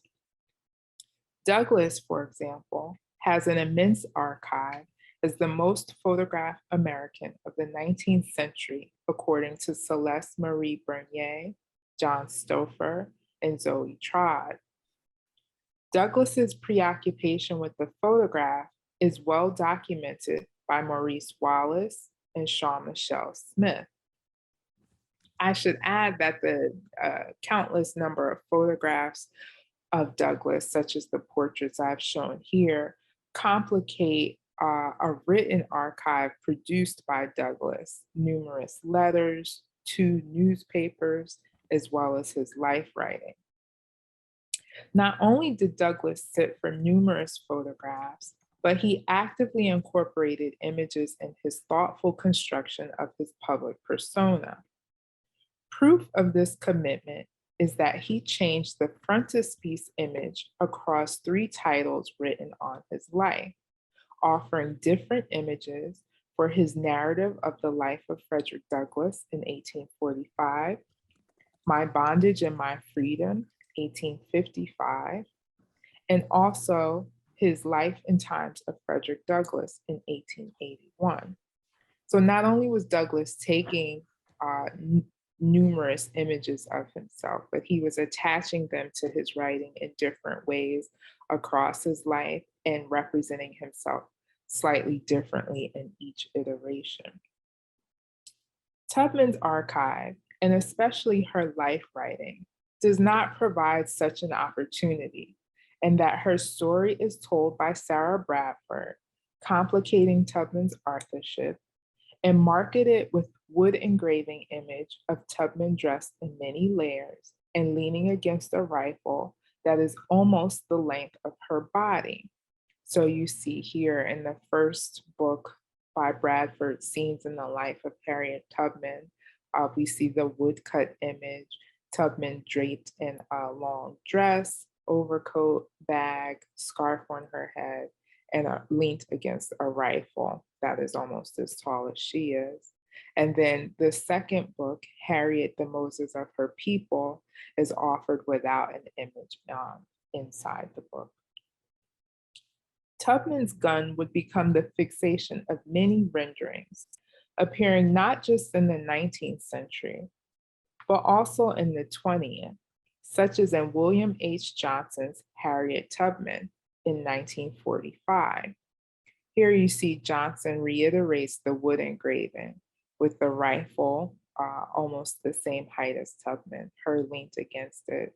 And within his painting, he juxtaposes Tubman, the runaway, alongside Tubman, the woman at the end of her life, her face draped in her shawl and shown as a sort of future self to correspond to the runaway who's planning escape. Elizabeth Catlett similarly regarded the rifle in her representation of Tubman and seemed to use the same woodcut illustration as inspiration for her print.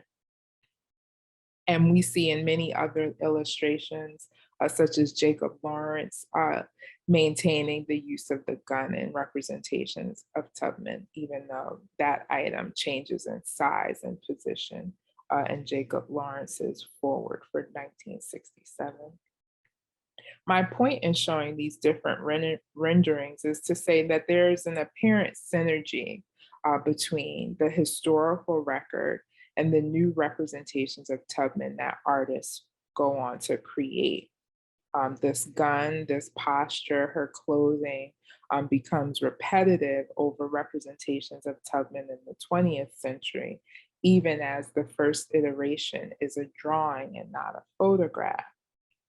Our inclination might be to read from back to front, that is from past to present to future, to see how images of Tubman taken during her life inspired images by artists created later on. These early works in that light would seem to inform modern and contemporary artists. But what I want to say is that for a figure as complicated as Tubman, whose archive has yet to bear the kinds of documents and relics and records akin to Frederick Douglass, there's also a need to read from front to back or from present to past to see how artists invite new readings of the activist and of her archive. Although more recent works cannot tell us factual information about Tubman's life at the time, the questions and notions they provoke invite reading Tubman beyond the confines of traditional evidence taken from newspapers or conceptions of photographs as proof. Artist interventions provide new ways to see photographs as well as photographic subjects. I would argue that this is the call of Bisa Butler. Bisa Butler seems to put fire in the face of Harriet Tubman with her quilt. Her image giving the activist a hot and cold side that suggests vibrance and lushness, including written into her patterned gown filled with purple and orange florals, green ferns, as well as a lion at the center to indicate Tubman's prowess. Bisa Butler explains her choice with the blue indicating that the need for Tubman to, quote, hide or blend in, end quote, during her escape, as well as the red symbolizing her, quote, forceful personality, end quote. She goes on to describe the sunflowers in the background, representing the North Star, quote, to help point the way towards freedom, as well as the sun as a star or a guiding light, end quote, in the quilt that indicates Tubman's devout faith. Butler's image draws in inspiration from fabrics of Congo women, revises the studio chair into a throne of kente cloth, and lays velvet onto the quilt to give richness to Tubman's hair. Her portrait revises Benjamin Powelson's portrait of Tubman, which has found recent acclaim. For Powelson's 1868 carte de visite of Tubman, she sits in a full gingham patterned skirt with her textured coifs parted down the middle, twisted around the edge to smooth her hairs in place. Tubman's image appears in the album of Emily Howland, an abolitionist and teacher whose photograph collection included respectable-looking African-American teachers, veterans, and politicians. In this image, it is Tubman's hair and not just her clothing that helped her signal freedom. I should say that part of the acclaim of this image when it was discovered a few years ago is that it is unlike a Tubman we have seen before. This sort of femininity we read in her blouse, her gown. It's not the look of a person on the run, which has been so central to how she's been rendered in other examples. Read together, Butler expounds on the original with color and texture, emphasizing the character compelling Tubman forward in life, on the run, and thereafter. So if you read the images alongside each other, you'll see slight differences, not just in the color and not just in Butler's license and how she represents her clothing, but a really striking distinction that I think is worth paying close attention to is that Butler lifts her gaze. In Powelson's photograph, she seems to look away from the camera as if she's looking at someone standing beside the photographer. But in Butler's rendering, her eyes meet the viewer. This new vision that Butler offers us of Harriet Tubman emphasizes vibrancy, fertility, and certainty, features that I would argue are easily ignored or difficult to find in a record of Tubman at the end of her life. So what we know about Tubman is that she was twice married. Her first husband marries someone else when Tubman runs away. And so the family photograph I showed you at the beginning is her second husband, with whom she shares a child, his child, whom Tubman did not bear. And so while the written record, the print elements of Tubman's life tell us the story of a woman whose husband leaves her, a woman who ends her life without family around her or children of her own, Butler's image invites us to read different characteristics into Tubman, the figure. Accordingly, I'm interested in how art helps us read against the grain of the archive. The visual archive allows us to explore the image of the activist in line with other fugitive free people, such as Sojourner Truth, with whom Tubman was compared to during her life. Tubman's biographer, Kate Clifford Lawson, tells us that newspapers often recounted Tubman's appearance as unflattering and even masculine. And Clifford compares this reading of her to Sojourner Truth for her feminist performance in response to similar claims about Truth's own body. But the visual archive gives us a different way to enter into that conversation. Charles White's image, General Moses and Sojourner Truth, offers a different take on both women, as well as a different take on their femininity. The counter archive, which I find to be the archive produced by artists who reproduce images from the historical record, allows for a greater vibrancy and a chance to read against the grain of the traditional archive, which can be limiting in its framing.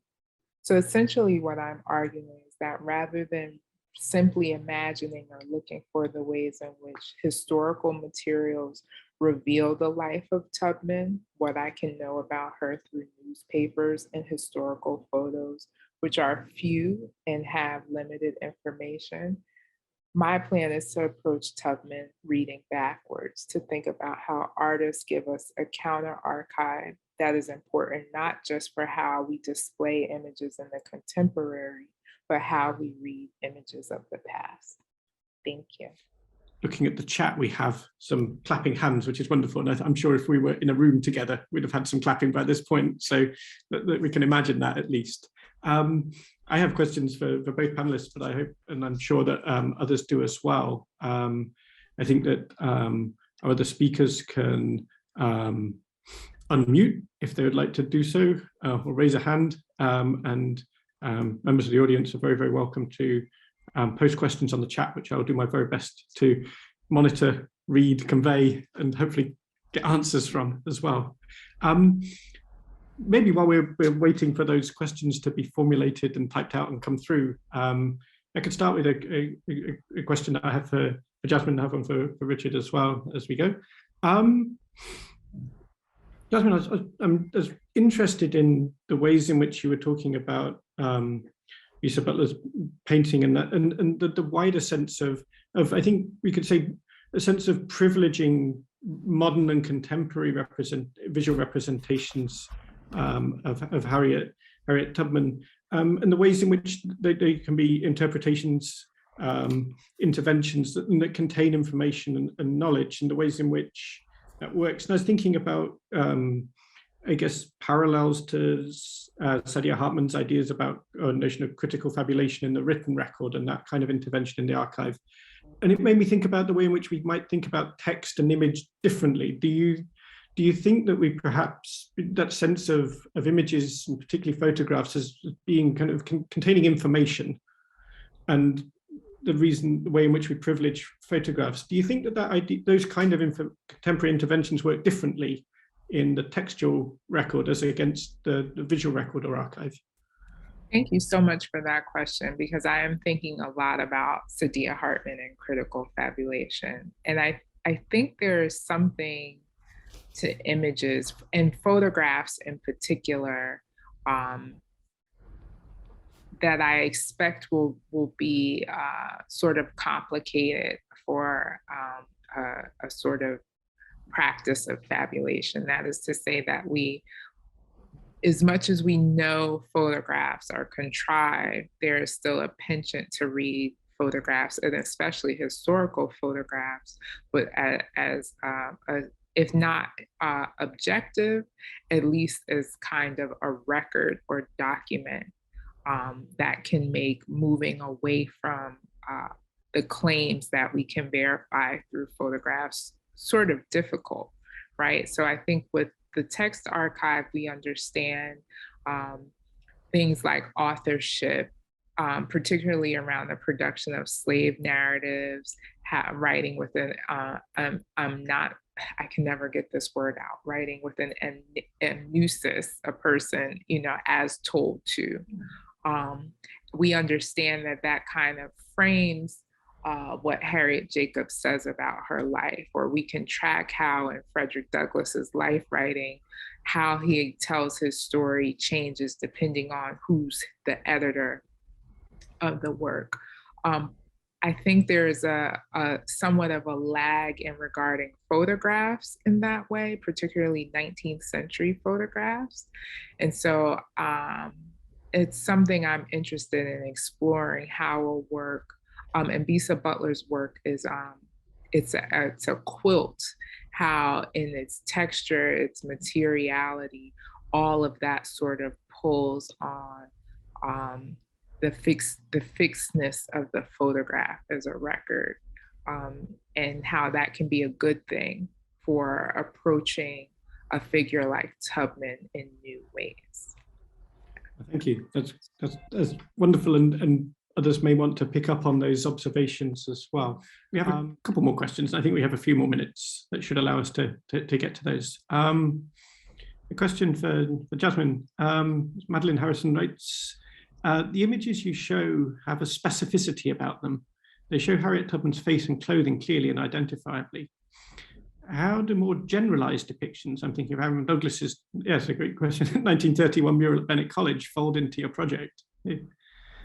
That's a great question. Yes, I'm interested in an array of items, such as Douglas's mural, Allison Starr's Swing Low. And I think one of the things I'm curious about is how questions of scale, posture, the location of public works? What are the ways in which sort of the popular conception of Tubman as a figure shapes the work? So I sort of pointed to that a little bit with the gun, this question of her having a gun.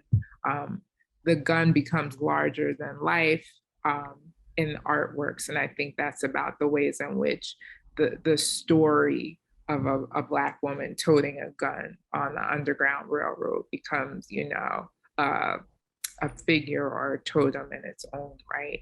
So I think the same thing for Douglas's treatment, the reoccurrence of the North Star across works, for example.